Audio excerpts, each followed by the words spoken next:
চেষ্টা করবেন আপনার কান পর্যন্ত যেন ওই কথাগুলো কখনোই না পৌঁছায়, যে কথাগুলো আপনার অবর্তমানে আপনার সামনে রসগোল্লা সাজা মানুষগুলো বলে বেড়ায়। বিশ্বাস করেন, যদি আপনি একবার বুঝে ফেলেন যে আপনার পিঠ পিছে আপনার একান্ত বিশ্বস্ত মানুষগুলো আপনার সম্পর্কে কি বলে বেড়ায়, তাহলে তাদেরকে ঘৃণা করতেও আপনার ঘৃণা লাগবে। যদি আপনি বুঝে ফেলেন আপনার কান পর্যন্ত কোনো কায়দায় যদি কথাগুলো চলেও আসে, তখন আপনি এমনিতেই নিঃশব্দে মেনে নিতে বাধ্য হবেন যে আপনার আশেপাশে আসলে আপনার বিশ্বাসযোগ্য কেউ নেই। যখন কেউ আপনার প্রশংসা করবে, সেটা তারা কোনো রকম রিয়াকশন ছাড়াই চুপচাপ শুনবে।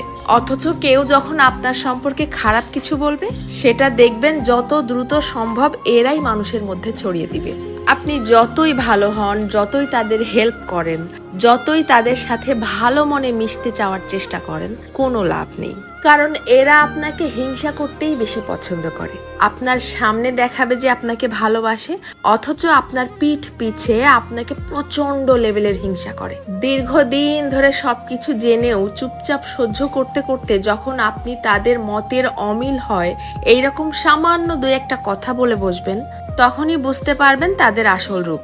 তাদেরকে এতদিন ধরে দেখানো আপনার সমস্ত সম্মান, ভালোবাসা, হেল্প, স্যাক্রিফাইস বিশাল আকারে ঢাকঢোল পিটিয়ে আপনার মুখের উপরে ছুঁড়ে মারবে, যেন এগুলো তাদের কাছে কিছুই ছিল না। আমার কথাগুলো বিশ্বাস হচ্ছে না? আপনি আপনার জীবনে এই ব্যাপারটা একবার অ্যাপ্লাই করে দেখতে পারেন। বিশ্বাস করেন, কেউ কারো আপন না, শুধুমাত্র সামনাসামনি আপন আপন সাজার ভান ধরে। যত দ্রুত আপনি এই সত্যিটা বুঝতে পারবেন, তত দ্রুত আপনার জীবনটা শুধরে যাবে।